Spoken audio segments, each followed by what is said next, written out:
할렐루야. 예수 그리스도 이름으로 하나님 말씀 함께 나누시 갖도록 하겠습니다. 이 시간 같이 은혜 나누실 말씀 사사기 10장 1절에서 16절까지 말씀이 되겠습니다.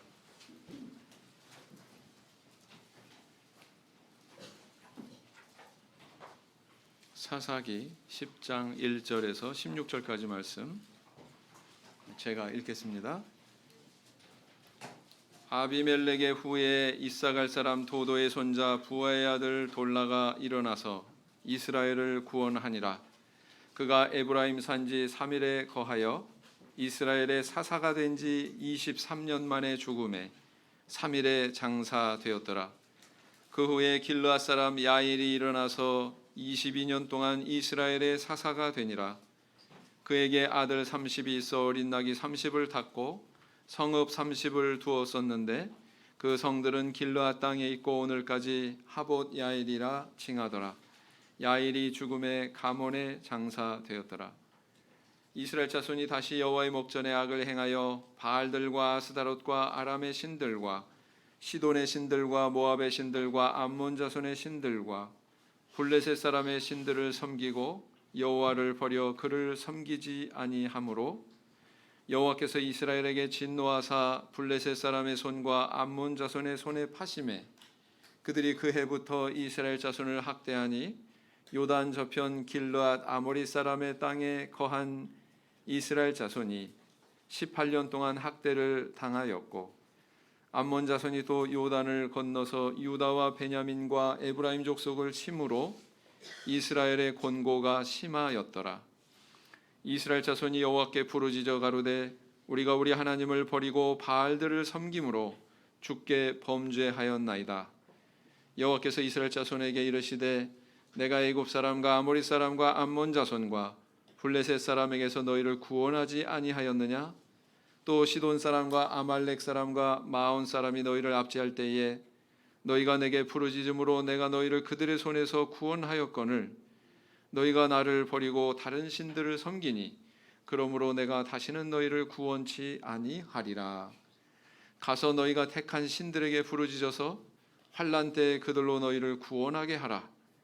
이스라엘 자손이 여호와께 여짜오되 우리가 범죄하였사오니 주의 보이시기에 좋은 대로 우리에게 행하시려니와 오직 주께 구하옵나니 오늘날 우리를 건져내옵소서 하고 자기 가운데서 이방 신들을 제하여 버리고 여호와를 섬김에 여호와께서 이스라엘의 곤고를 인하여 마음에 근심하시니라.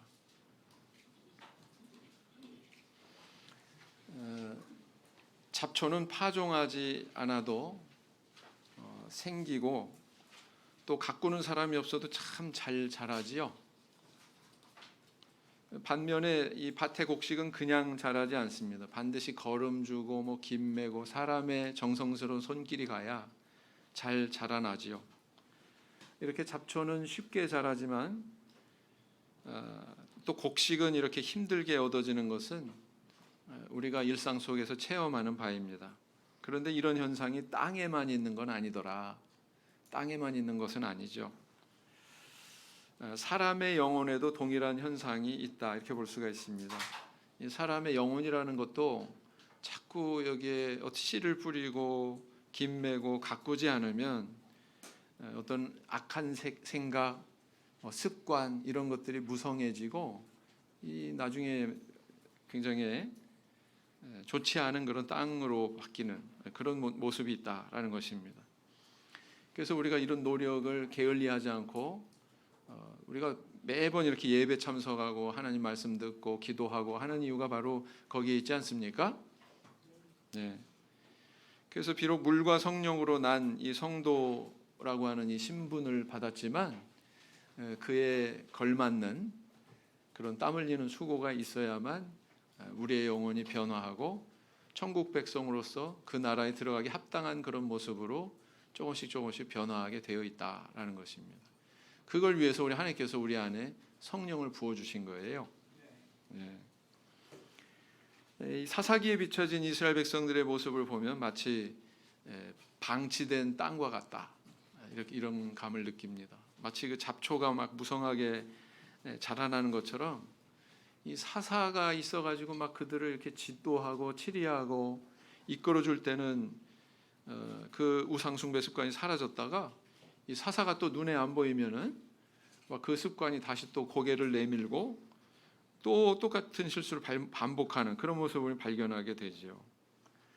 그래서 바로 우리가 물과 성령으로 나서 선민의 신분을 받은 그런 성도라고 할지라도 온전한 신앙을 세우지 않으면 똑같은 모습일 수 있다. 우리 성도님들이 참 착각하기 쉬운 게 있는데 세례만 바치면 모든 거 다 끝난 줄 알아요. 그런데 그런 그 생각이 깊은 교회는 보면요, 유실률도 높더라고요. 유실률 무슨 얘기인지 아시죠? 세례만 받고는 이제 얼마 뒤에는 교회 생활 안 하는 그런 예도 많더라라는 것입니다. 그게 아니다. 세례가 그리스도와 함께 죽고 부활한다고 하는 그런 의미를 가지고 있을진데 그게 바로 세례의 정의죠. 그리스도의 십자가와 같이 죄에 대해서 죽고 그리스도와 같이 의로운 사람을 다시 부활하는 그런 역사가 우리 안에서 계속 반복되는 거예요. 우리 속에서. 언제까지요? 죽을 때까지.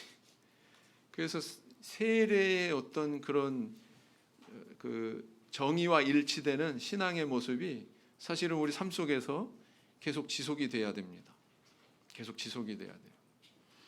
그래서 그것을 유지할 수 있는 것은 또 어떻게 달리 표현될 수 있느냐면은 회개의 삶을 살아야 된다라는 것입니다. 회개의 삶. 제가 이렇게 얘기하면 어떤 분은 이제 난 별로 죄 짓지도 않았는데 무슨 뭘 뉘우치고 회개하라고 그러십니까? 그런 의미가 아니에요. 그런 의미가 아니에요. 사실은 그렇게 반문하는 분의 마음속에는 신앙의 본질에 대한 이해가 좀 부족한 결여된 부분이 있다 이렇게 볼 수가 있습니다. 우리의 신앙이라고 하는 것이 우리의 영혼을 겨냥하고 있어야 되고 우리 영혼을 가꾸는 일이거든요. 그래서 거기에 집중해서 우리가 관심을 두고 생활하다 보면 회개하지 않을 수가 없게 된다. 그래서 지속적으로 회개하는 삶이야말로 우리의 신앙이 살아있다고 하는 증거고 하나님께서 또 그것을 우리한테 요구하고 계시다. 뿐만 아니라 성경은 분명히 그런 회개의 열매 맺는 삶에 대해서 언급을 하고 있거든요. 지속적으로. 한번 찾아보겠습니다. 요한일서 1장 8절에서 9절 말씀. 요한일서 1장 8절에서 9절 말씀을 보겠습니다. 요한일서 1장 8절에서 9절.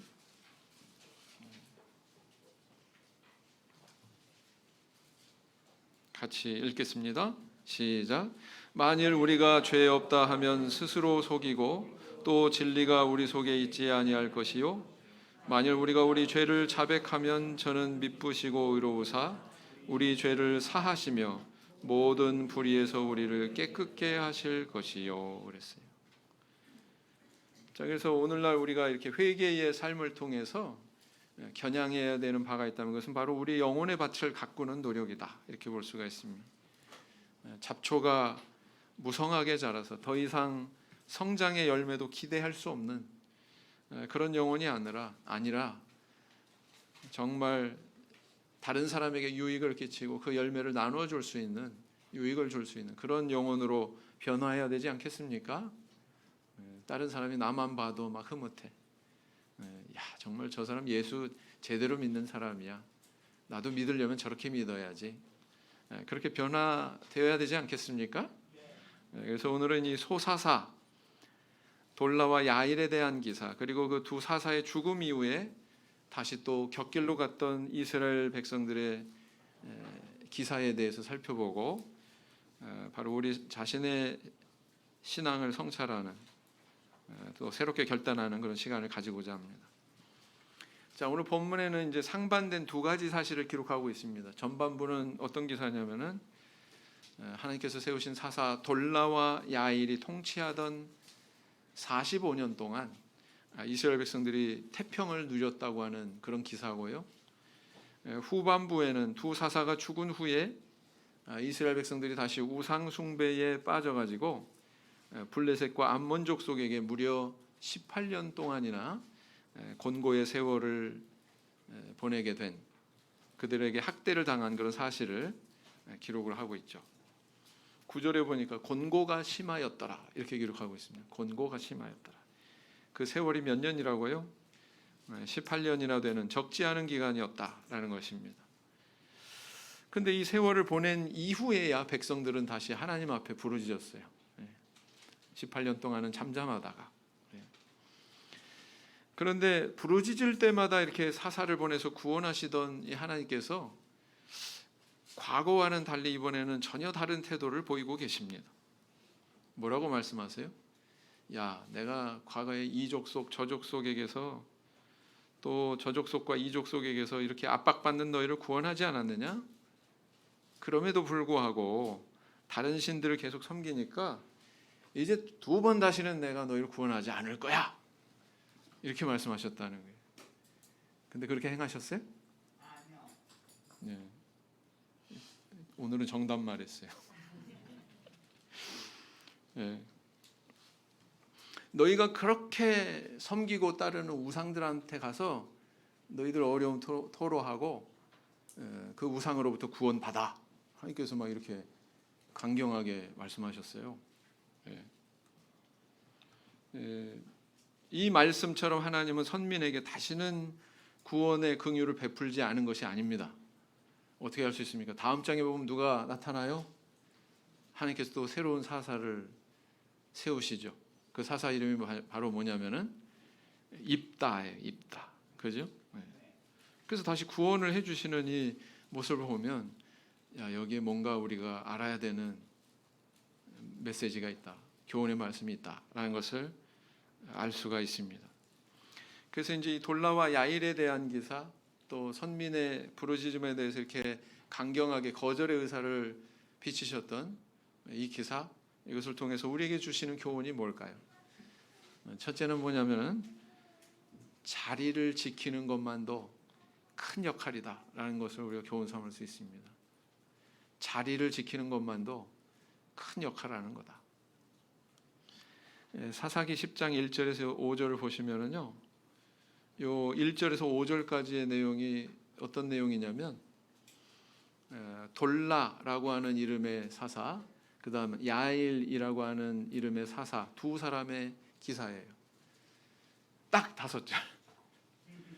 자, 기드온과 비교하면 어떻습니까? 기드온의 기사는 엄청나게 많죠. 또 후반부에 또 나오지만 삼손의 기사와 비교하면 비교가 안 됩니다. 불과 5구절이에요. 그 5구절 안에 2사사가 이름이 등장하고 있습니다. 이 돌라라고 하는 이름은 벌레라고 하는 뜻이고요. 야일이라고 하는 이름은 빛을 비추는 자 이런 뜻이라고 합니다. 참 벌레를 이름으로 쓰는 사람도 있네요. 그죠? 김벌레 씨, 뭐 박벌레 씨. 벌레라고 하는 이 뜻을 이름으로 가졌던 사사가 바로 누구다? 돌라다라는 것입니다. 왜 이렇게 지었을까요? 이름을. 저는 이렇게 해석이 됩니다. 이 사람은 참 겸손한 사람이었다. 시편 22편에 보면 다윗의 시가 나오는데 나는 벌레요 막 이런 대목이 나오거든요. 정말 하나님 앞에 내가 섰을 때 나는 정말 하찮은 존재다. 저 낮은 존재다. 저 밑바닥에 있는 존재다라는 것을 바라볼 줄 아는 영혼, 그런 영혼을 가진 사람이 바로 다윗이었다라는 것입니다. 겉으로 사람의 눈으로 볼 때는 어때요? 그는 임금이었죠. 네? 그는 참으로 많은 사람들을 거느리는 그런 리더였습니다. 지도자였습니다. 그런데 참 하나님 앞에서 나는 벌레입니다. 이렇게 고백할 줄 아는 거. 겸손하지 않으면 이런 고백이 나올 수 없거든요. 근데 야일이라고 하는 이 돌라라고 하는 이 인물은 아예 이름을 뭘로 벌레라고 하는 그런 뜻으로 이렇게 지었다는 사실이에요. 그래서 이 사사는 대단히 이 하나님 앞에서 자기 자신을 바라볼 줄 아는 겸손한 영혼을 가진 지도자였구나라는 것을 생각하게 됩니다. 자, 그리고 또 한 사람 야일이라고 하는 인물은 빛을 비추는 자 이렇게 의미를 담고 있다고 그랬죠. 이 이름대로 그는 그 직분, 사사라고 하는 직분을 잘 감당했습니다. 물론 돌라도 마찬가지지만 야일도 막 이렇게 우상 숭배를 통해서 어둠 속에서 헤맬 수밖에 없었던 그 이스라엘 백성들을 잘 지도해서 태평의 세월을 무려 23년 동안 누릴 수 있도록 해준 그런 사사거든요. 야, 정말 이 사람은 자기 이름대로 그런 직분을 가지고 그런 인생을 산 인물이구나. 참 복된 인물이구나. 그런 생각을 해보게 됩니다. 자, 그런데 이 두 사람의 그런 일생을 앞에서 활약한 기드온과 비교하면 뭐 기드온은 어땠습니까? 기드온은 뭐 천사 만나기를 뭐 취미로 삼죠. 그죠? 툭하면 천사가 나타나서 뭐 천사한테 뭐 요구하기도 하고 계시를 받기도 하고, 그 다음에 나중에는 300명밖에 안 되는 걸 용사를 이끌고 나가서 13만 5천 명의 그런 적군을 물리치는 화려한 업적도 세우고, 그렇죠? 이런 사실을 우리는 비교해 볼 때, 야, 이거 5절밖에 안 되는 이 짧은 구절 안에 이 두 인물이 등장하는구나. 그래서요, 그래서 이 두 분을 소사사라고 이렇게 일컫는다는 거예요. 소사사. 사람이 그렇게 평가하는 거예요. 이런 사실은 우리에게 뭘 교훈하고 있습니까? 비록 은사가 적어도 자기 직분에 충실하고 그 직분을 지키는 것만으로도 타인에게 평안과 유익을 줄 수 있다. 그런 역할을 할 수가 있다. 그리고 그 가치가 굉장히 큰 것이다 라는 것을 알 수가 있습니다. 오히려 큰 은사 받은 사람은요, 하나님께서 요구하시는 것이 많다고 그랬죠. 많이 맡긴 자에게는 어떻게 한다고요? 많이 찾으신다고 그랬잖아요. 기드온의 생애를 봐도 사실 산이 높은 만큼 골짜기도 깊었어요. 많은 하나님의 은혜와 은사를 받았지만 그 자손들 가운데 아비멜렉이라고 하는 아들이 등장해가지고 그 가정과 이스라엘에 커다란 상처를 남기지 않습니까? 만약에 기드온이 그렇게 뛰어난 업적을 세우지 않았다면 그 자녀들이 그렇게 되지는 않았을 것 같아요. 그래서 산이 높은 만큼 골이 깊구나. 거기에 반면 골라 야일은 어땠습니까? 무슨 화려함이 없어요. 무슨 뚜렷하게 크게 부각되는 은사도 언급하고 있지 않습니다. 오로지 한 가지 사실 하나. 그들이 사사가 되었고 사사로서의 자기 직분에 겸손하고 충실했다. 바로 그 사실을 기록하고 있다라는 것입니다. 그런데 그 단순한 그 사명에 충실했을 때 평화라고 하는, 화평이라고 하는 아주 중요한 가치를 이스라엘 백성들한테 선사할 수 있었다는 것이죠. 그렇습니다. 뭘 교훈하고 있어요? 오늘날 우리 교회 안에서 어떤 직분을 맡기고 그러면은 막 아유 못해요. 나는 그런 거 자신 없어요. 저는 그걸 겸손하다고 생각하지 않습니다. 그런 태도를 교만하다고 생각해요. 오히려 왜 그렇습니까? 하나님께서 주시는 능력으로 하나님의 지도대로 그렇게 감당하는 거죠, 그죠? 네. 근데 뭐 자기 혼자서 일하는 것처럼 하나님께 아무것도 내가 받은 것이 없는 것처럼 그렇게 이야기하는 것은 온당치 못한 것이죠. 그래서요, 어떤 직분을 겸손하게 내가 능력은 없지만 하나님을 의지하면서 한번 해보겠습니다. 저는 이게 진정한 겸손이라고 봐요. 네. 그렇게 자기 직분을 잘 유지하는 것만으로도 사실은 교회에 대단한 유익을 끼칩니다. 대단히 큰 역할을 하는 거예요. 우리 성도님들 교회 딱 오셨을 때 늘상 보이던 그 사람, 그 자리에 그 사람 안 보이면 어떠세요? 저만 그런지는 모르겠는데 굉장히 뭐 가슴 뚫린 것 같고 가슴 뻥 뚫린 것 같고 뭐가 허전하고 결여된 것을 느낍니다. 저기 계셔야 되는데 저 자리가 왜 비었지? 그런 감 느끼세요? 안 느끼세요? 느끼지요? 네. 그걸 느끼는 분은 교회를 사랑하는 분들입니다. 그래서 그런 사실도 뭘 우리한테 반영하고 있습니까? 아, 자리만 지켜도 참 그게 큰 역할을 하는 거다. 그렇죠?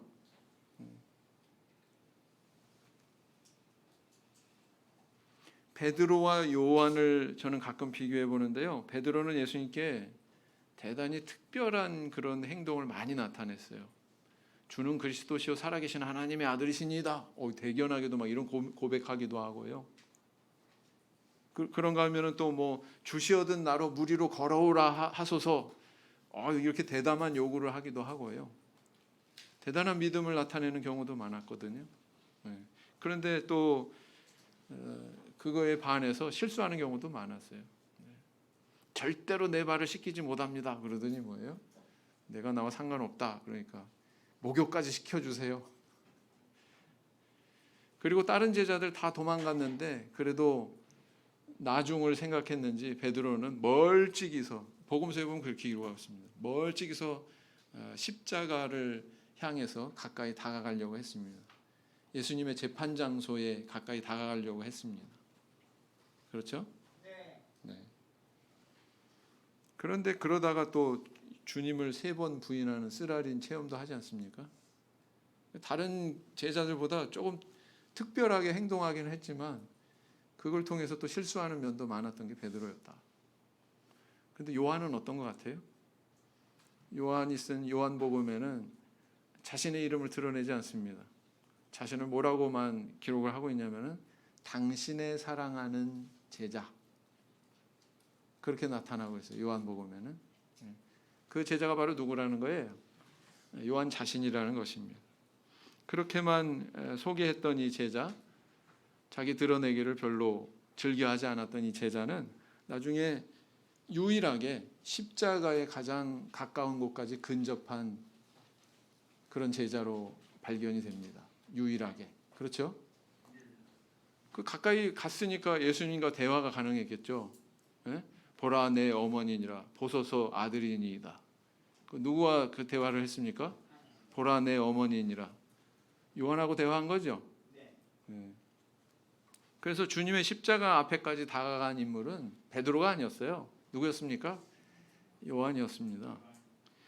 그런가 하면은 또 우리 어머니 부탁한다. 보라 어머니니라 이렇게 부탁 받았던 인물은 베드로가 아니었어요. 누구였습니까? 요한이었단 말이에요. 자, 그래서 이런 사실을 보면 정말 있어야 되는 그 자리에 있었던 요한에게 이거 하나님께서 주신 축복이다. 주님께서 허락하신 복이었다. 저는 그렇게 생각을 합니다. 지난달 8월 4일에 제가 굉장히 귀한 손님을 만났어요. 바로 우리 레마 바이블이라고 인터넷상에서 이렇게 원어 성경을 각국 언어로 또 여러 그 성경 역본으로 이렇게 함께 살펴볼 수 있는 그런 소중한 그런 소프트웨어를 개발한 분이 계시거든요. 연총에, 우리 참회수교회 연총에. 저랑 이제 2살 밑에 되시는 그런 집사님이신데 이번 이제 한국에 오셨어요. 가족들 다 데리고 그리고 오셨는데 저랑 또 개인적으로 또 친분이 있기 때문에 제가 이제 또 특별히 그 인솔을 해가지고 구경을 시켰습니다. 제가 궁금한 게 있었어요. 이 정도 되는 분이면 좀 목회를 하셨어야지 왜 그냥 집사로 이 일만 하고 계시나?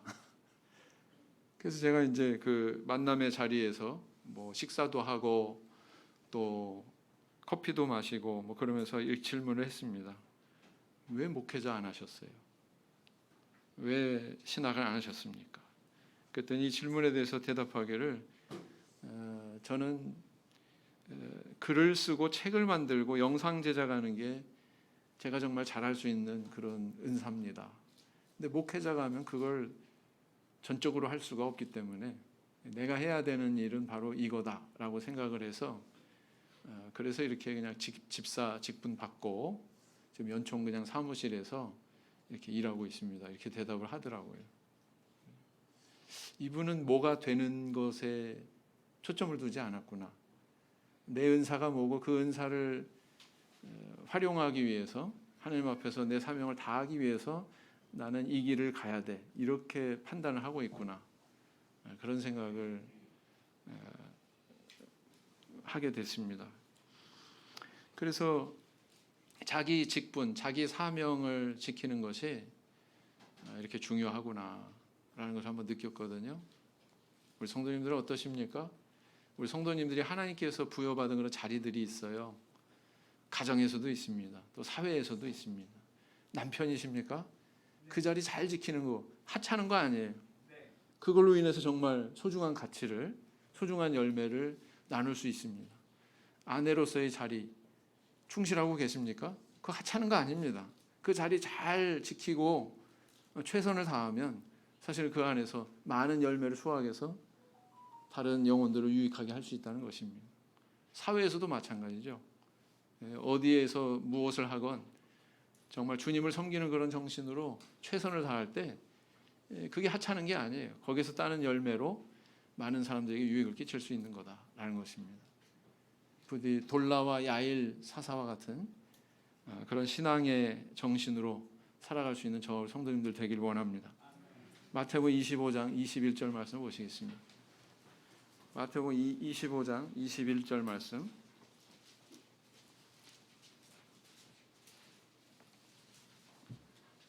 마태복음 25장 21절 말씀 같이 읽겠습니다. 시작. 그 주인이 이르되 잘하였도다 착하고 충성된 종아, 내가 작은 일에 충성하였음에 내가 많은 것으로 내게 맡기리니 내 주인의 즐거움에 참여할지어다 하고. 자, 그다음에 두 번째 우리에게 가르치는 교훈이 있죠. 두 번째로 가르쳐주는 교훈은 뭐냐면은 죄는 학습된 것이 아니라 본성적인 것이다 라는 것을 가르쳐주고 있습니다. 죄는 학습된 것이 아니고 본성적인 것이다 라는 거예요. 자, 사사기 10장 6절로 다시 돌아가서 보시면 이스라엘 자손이 다시 여호와의 목전에 악을 행하여 바알들과 아스다롯과 아람의 신들과 시돈의 신들과 모압의 신들과 암몬 자손의 신들과 블레셋 사람의 신들을 섬기고 여호와를 버려 그를 섬기지 아니함으로 그랬어요. 여기 기록된 내용을 보면 어떤 점이 발견이 되세요? 그냥 이스라엘 백성들이 우상 섬겼다 간단히 기록하고 있지 않습니다. 어떻게 기록하고 있습니까? 바알 아스다롯을 섬겼다 뿐만 아니라 이걸로 끝난 게 아니에요. 아람의 신들, 아람의 신이 아니라 아람의 신들, 하나라는 거예요? 둘 이상이라는 거예요? 둘 이상이라는 거예요.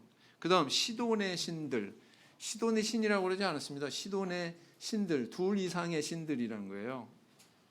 그 다음 모압의 신들, 암몬의 신들, 블레셋의 신들, 신들 얼마나 많은 우상들을 섬겼으면 이렇게 기록을 하고 있냔 말이죠. 그렇죠? 이걸 왜 성경은 조목조목 나열하고 있을까요? 이스라엘 백성들이 이 정도였다. 그것을 우리한테 분명히 보여주는 거예요. 이스라엘 백성들의 우상 숭배의 모습이 이 정도였다 라는 것을 구체적으로 증거하고 있는 것입니다. 자, 그런데 또 한 번 조목조목 나열하는 게 또 나와요. 어디에서 나오느냐? 11절 12절에서 나옵니다. 뭘 이번에는 조목조목 나열하고 있나요? 여호와께서 이스라엘 자손에게 이르시되 내가 애굽 사람과 아모리 사람과 암몬 사람과 블레셋 사람에게서 너희를 구원하지 아니하였느냐? 또 시돈 사람과 아말렉 사람과 마온 사람이 너희를 압제할 때에 너희가 내게 부르짖음으로 내가 너희를 그들의 손에서 구원하였거늘. 그랬어요. 자, 여기도 보니까 뭐예요? 조목조목 나열된 게 있죠. 네. 그 조목조목 나열된 내용이 뭐냐면은 뭐 이 나라 사람 저 나라 사람, 그죠? 그 나라 사람들은 다 이스라엘 백성들을 압제한 사람들 이름이고 그들의 압제에서 하나님께서 이렇게 구원하셨다라는 것을 강조하기 위해서 조목조목 나열하고 있는 거예요. 그렇죠? 네. 여기서 우리는 뭘 알 수 있습니까? 백성들이 이렇게 하나님 배반하고 우상숭배 반복했다는 사실을 강조하고 있고 더불어서 하나님이 이렇게 그때마다 구원을 반복하셨다는 사실도 강조하고 있습니다. 네. 그래서 이스라엘은 끊임없이 범죄했고 하나님은 끊임없이 이렇게 구원해주는 그런 역사가 계속되었다는 것을 하나님이 지금 지적하고 계신 거죠. 그러면서 마지막으로 하시는 말씀이 이제는 더 이상 안 해. 이제는 더 구원 안 할 테니까 너희들이 섬기던 우상한테 가서 알아봐. 거기다 호소해가지고 부르짖어서 구원해달라고 그래. 이렇게 얘기하는 거죠. 그죠? 예. 하나님이 이스라엘 백성들한테 섭섭하게 하신 거예요? 아니면 정당합니까? 이런 상황의 하나님의 심정에 대해서 예레미야 선지자가 이렇게 기록하고 있습니다. 예레미야 8장 7절 말씀.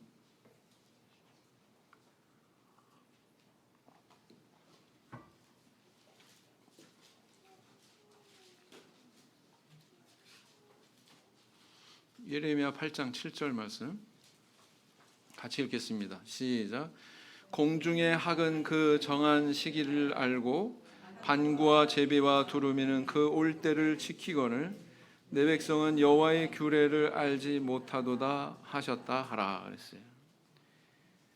오늘날 유태인들을 보면은요, 세계 그 인구수가 한 1,500만 명 정도밖에 안 되는 걸로 그렇게 추정합니다. 그런데 그런 정도의 나라 사람들이요, 노벨상을 20% 이상 휩쓸어요. 노벨상. 전 세계에서 가장 똑똑한 민족이라고 그렇게 소문이 자자하지 않습니까? 그런데 그렇게 똑똑한 민족이 역사 속에서 이런 정도면 하나님을 떠나서 이렇게 우상 숭배하기를 물 마시듯 하는 것이 바로 사실이라면 우리가 내릴 수 있는 결론은 하나예요. 뭐냐면은 이 죄성이라고 하는 것은 이게 학습되는 것이 아니구나. 이것은 본성적인 문제구나. 후천적인 것이 아니구나. 이것은 선천적인 거구나. 이게 결론이에요. 네. 유전자 안에 아예 이 죄를 지으려고 하는 그런 성향이 아주 깊숙이 뿌리박혀 있다는 것입니다. 네. 어떻게 노력해도 안 된다는 거예요. 네.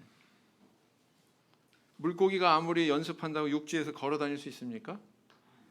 다람쥐가 아무리 숨 참고 뭐 헤엄치는 연습한다고 해서 물속에서 살 수 있습니까?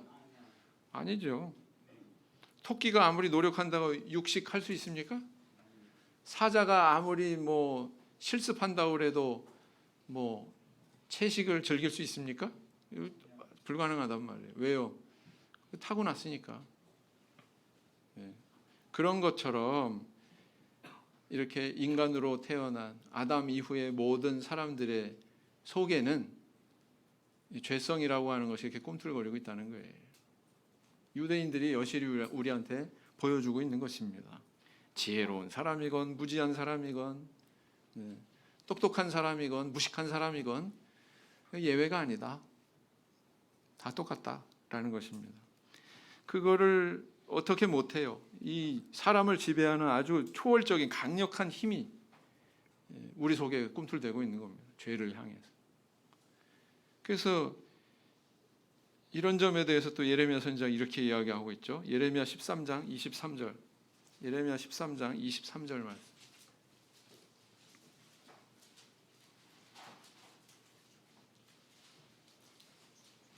예레미야 13장 23절 말씀.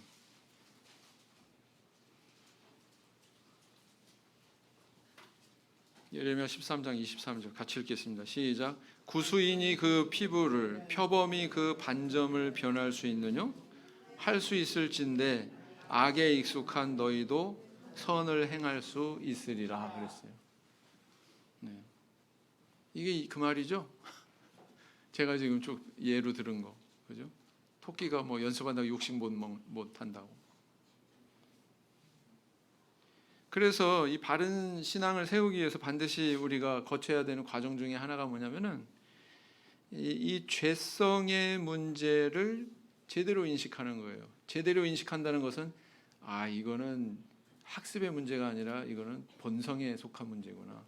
후천적인 게 아니고 이게 선천적인 거구나. 네. 그래서 세례 공부할 때 먼저 하는 게 뭡니까? 세례 공부할 때 먼저 하는 게 뭐예요? 세례 받아야 됩니다. 왜 받아야 돼요? 네, 우리 속에 있는 그 죄를 없애기 위해서. 그죠? 바로 이거를 제대로 깨달아야 된다는 거예요. 이거를 제대로. 인간은 바로 이런 존재다.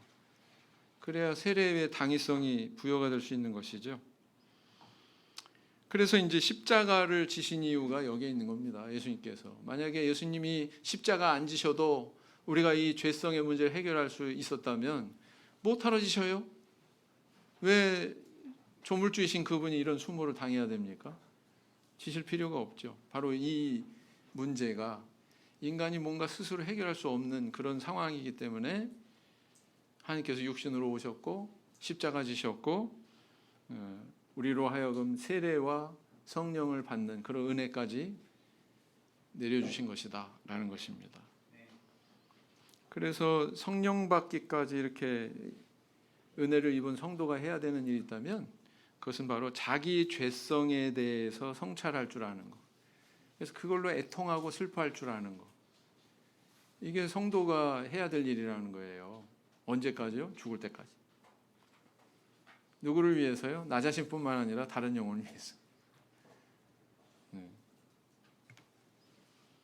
그걸 위해서 우리한테 성령을 부어주셨거든요.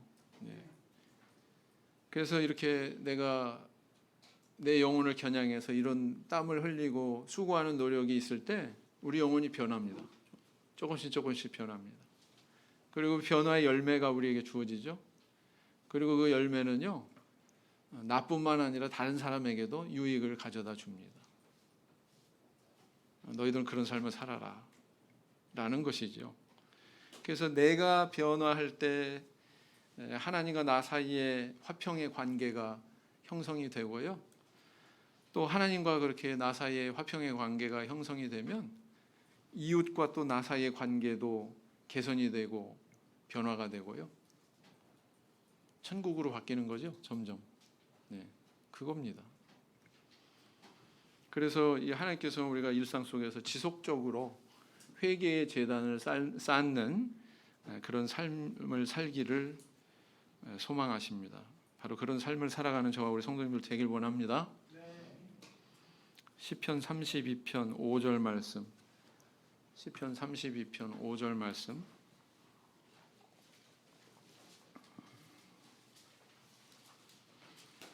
같이 읽겠습니다. 시작. 내가 이르기를 내 허물을 여호와께 자복하리라 하고 주께 내 죄를 아뢰고 내 죄악을 숨기지 아니하였더니 곧 주께서 내 죄의 악을 사하셨나이다. 셀라. 그 다음에 이제 세 번째 교훈은 뭐예요? 참회개라고 하는 것은 입술의 고백만이 아니라 행위로 나타나야 된다라는 것을 교훈하고 있습니다. 참회개란 입술의 고백으로 그치는 게 아니고 행위로 나타나야 된다. 이스라엘 백성들의 모습을 볼까요? 자, 10절 사사기 10장 10절 다시 본문 말씀으로 돌아가셔서 10장 10절을 보시면 어떻게 기록하고 있습니까? 이스라엘 자손이 여호와께 부르짖어 가로되 우리가 우리 하나님을 버리고 바알들을 섬김으로 주께 범죄하였나이다. 이스라엘 자손들이 다시 입술로 자기 자신들의 잘못을 시인하고 있는 모습을 보게 되죠. 자, 이에 대해서 하나님께서 어떻게 대꾸하셨어요? 13절 14절 너희가 나를 버리고 다른 신들을 섬기니 그러므로 내가 다시는 너희를 구원치 아니하리라. 가서 너희가 택한 신들에게 부르짖어서 환난 때에 그들로 너희를 구원하게 하라 그랬어요. 자, 이스라엘 백성은 하나님으로부터 이렇게 쓴소리, 책망의 말 이렇게 들었지만 그 말 듣고서 정말 그 말대로 바알한테 갔어요? 다른 우상에게 갔어요? 여전히 하나님 앞에 매달리고 하나님께 부르짖었죠. 또 부르짖기만 한 것이 아니라 그들에게 다른 때와는 좀 다른 태도의 변화가 있었습니다. 그것은 바로 뭐냐면은 이방 신상을 제했어요. 제거하고는 여호와만 섬겼다 이렇게 기록하고 있습니다. 이것이 바로 이렇게 매몰찬 말씀을 하셨던 하나님의 뜻을 돌이키는 결정적인 계기가 되죠. 그죠? 16절 자기 가운데서 이방 신들을 제하여 버리고 여호와를 섬김에 여호와께서 이스라엘의 곤고를 인하여 마음에 근심하시니라. 이 곤고는 어디에서 비롯된 것이었습니까? 그들이 우상 숭배했기 때문에. 누가 주신 곤고였습니까? 하나님께서 이방 족속을 보내서 주신 그런 곤고였죠. 그런데 정작 이스라엘 백성들이 이렇게 고통스러워하고 힘들어하고 하니까 거기에 대해서 하나님께서 마음에 근심하시니라 그랬어요. 마음에 근심하시니라. 야, 이제 상관 안 할 테니까 너희들 섬기는 우상한테 가서 구원을 호소해. 우상한테 부르짖어 그랬던 하나님이 이스라엘 백성들이 이렇게 행동도 달리하고 이방 우상들을 제거하고 다른 행동을 보이니까 마음속에 근심하셨다고 기록합니다. 우리 하나님은 로봇가 아니에요. 하나님은 로봇가 아니에요. 여기서 어떤 생각이 드세요? 뭘 느끼세요? 이 하나님의 모습은 흡사 우리 성도님들의 자녀를 보는 태도와 동일하지 않습니까? 참 말도 지겹게 안 들어요. 자녀들이 곁길로 한두 번 가는 것도 아니고 그럴 때마다 꾸짖기도 하고 타이르기도 하고 그래도 말 안 듣고 그렇게 잘못해도 나중에 그 자녀가 그 불순종으로 인해서 고통받는 거 보면 부모 심정이 어때요? 부모로서의 심정이 어떠십니까? 괴로우시죠? 바로 그렇습니다. 우리 하나님이 그러셨다는 거예요. 여기서 근심하다는 것은 뜻을 충분히 전달하지 못하고 있습니다. 다른 표현으로 보면 원문의 이 카차르라고 하는 이 단어인데 조급하다, 참지 못하다 이런 뜻이라고 그래요. 근심하시니라 이 뜻이 조급하다, 참지 못하다 이런 뜻입니다. 왜 하나님께서 이렇게 참지 못하셨어요? 왜 조급해지셨습니까? 이스라엘의 고통에 대해서 차마 눈뜨고 볼 수 없었기 때문에 그 심정을 이렇게 표현하고 있다라는 것입니다. 결국 다음 장에 가서 하나님께서는 입다라고 하는 다른 사사를 또 세우고 계시죠. 이런 분이 하나님이셨어요. 하나님 입에서 나온 게 그게 본심이었습니까? 야, 너 우상한테나 가. 그게 본심이었습니까? 아니란 말이죠. 네. 그래서 이렇게 참답게 회개하는 이스라엘 백성들에 대해서 하나님께서는 결코 등 돌리지 않으셨어요. 외면하지 않으셨다는 사실을 발견하게 되죠.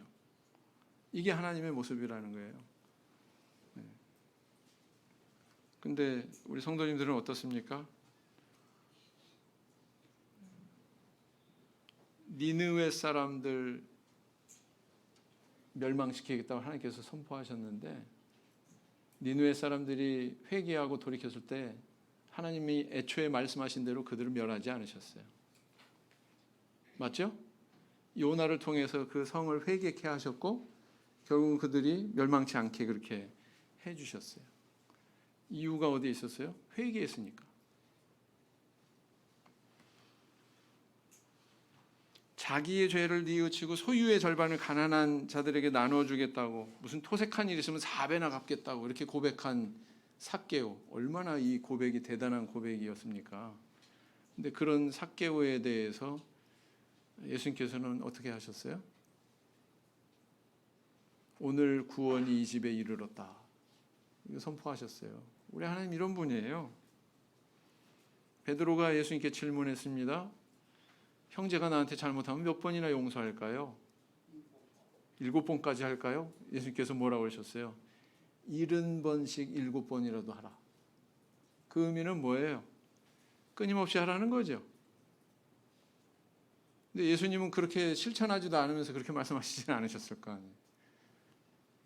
하나님 자신이 그런 용서의 마음을 품고 계시기 때문에 그런 말씀을 하실 수 있는 거 아닙니까? 마찬가지다라는 것입니다. 근데 우리 성도님들은 하나님에 대해서 어떻게 생각하세요? 주님에 대해서 어떤 생각을 가지고 계십니까? 내가 참답게 회개만 한다면 하나님은 바로 이런 긍휼을 베풀어 주시는 분이다라는 것을 보여주고 있다라는 것입니다. 참 회개는 뭘까요? 그것은 입술의 고백으로만 끝나는 게 아니고 잘못된 자기 행위 고쳐가지고 그것을 돌이키는 거. 그리고 2번 다시 그쪽으로 가지 않는 거. 오늘 이 본문에 이스라엘 백성들이 나타냈던 그 태도처럼. 그래서 내가 뭘 잘못했는지를 알아야 돼요.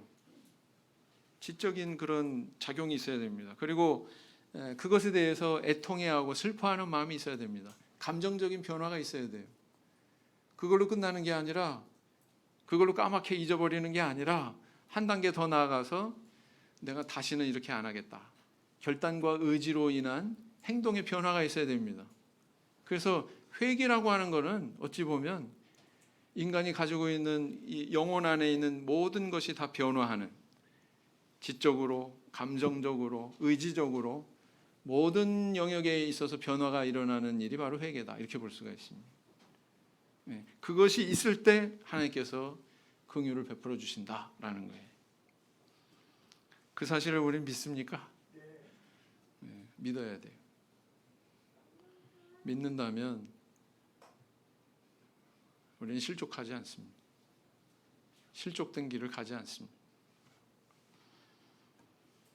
이사야 55장 7절 말씀을 보시겠습니다. 이사야 55장 7절 말씀.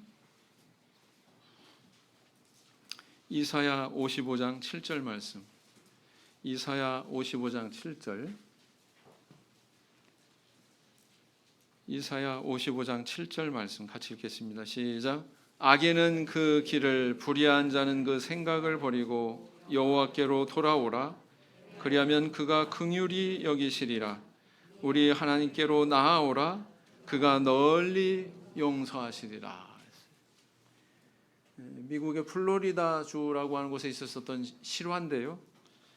어느 날 해변에 버스가 달리고 있었습니다. 그 해변에는 많은 젊은 사람들이 휴가를 즐기기 위해서 여행을 하는 가운데 있었어요.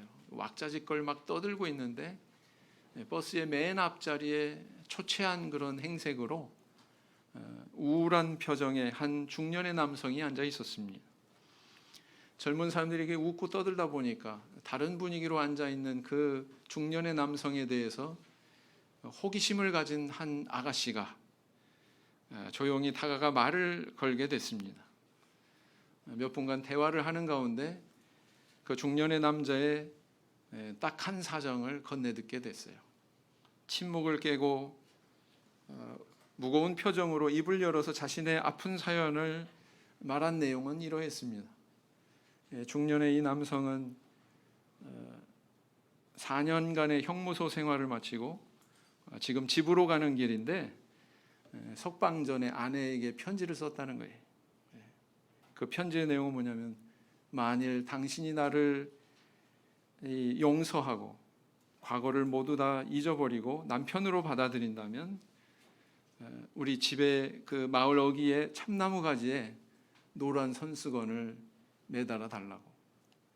그런데 내가 만약에 거기에 도착했을 때 손수건이 보이지 않는다면 나는 당신이 나를 거절한 뜻으로 여기고 다른 곳으로 그냥 버스를 타고 떠나가겠다고 그 편지를 보냈다는 거예요. 그 사연을 이제 전해 듣고는 이제 버스가 점점 마을에 가까웠을 때 이 젊은이들이 이 창가에 모여 들어가지고 그 참나무가 있나 없나, 참나무에 뭐가 달려 있나 안 달려 있나, 이걸 이제 주시하면서 그렇게 기다리고 있었습니다. 이후 그 코너를 돌아서 마을 어귀에 딱 진입하는데 참나무가 나타났고, 그 중에 한 청년이 이렇게 소리쳤다고 그래요. 아, 저기 봐요, 저기. 어땠을까요? 노란 손수건이 하나만 걸려 있는 게 아니라 그 참나무의 모든 가지에, 이건 노란 참나무가 아니라 노란 나무야. 노란 손수건이 막 바람에 나부끼면서 그렇게 흩날리고 있었답니다. 그래서 이 중년의 남성과 함께 같이 기뻐하고 환호하면서 그 아내의 품에 안길 수 있었다고 그러죠. 그런 이야기가 있습니다. 실화랍니다. 이렇게 다시는 긍휼을 베풀지 않으실 것처럼 외면하셨던 그 하나님께서 참답게 이렇게 회개하는 선민에게 응답하셨던 이 역사를 우리 성도님들은 주목하시기 바랍니다. 하나님은 진심으로 참여하는 영혼에게 항상 두 팔을 벌리고 계세요. 그것을 이해하셨습니까?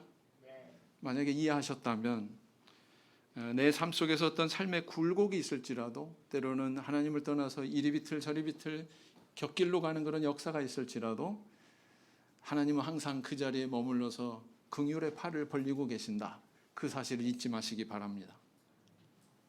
만약에 그렇다면 나뿐만 아니라 다른 성도들에 대해서도 우리는 똑같은 그런 믿음을 가지고 다가갈 수 있어야 돼요. 저 영혼 정말 하나님을 떠나서 저렇게 헤매고 어려운 고난의 시간을 보냈지만, 공고의 시간을 보냈지만 정말 지금 필요하고 하나님께로 돌아와야 되는 그런 처지에 있다. 이것이 발견이 된다면 가만히 계시면 되겠습니까? 안 되겠죠.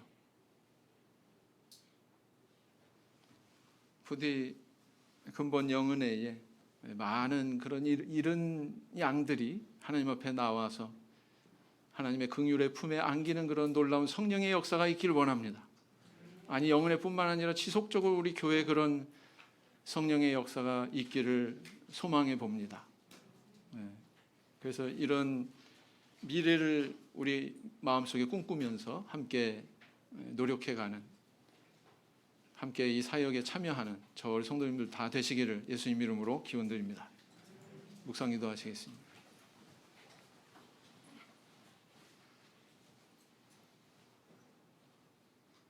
아멘.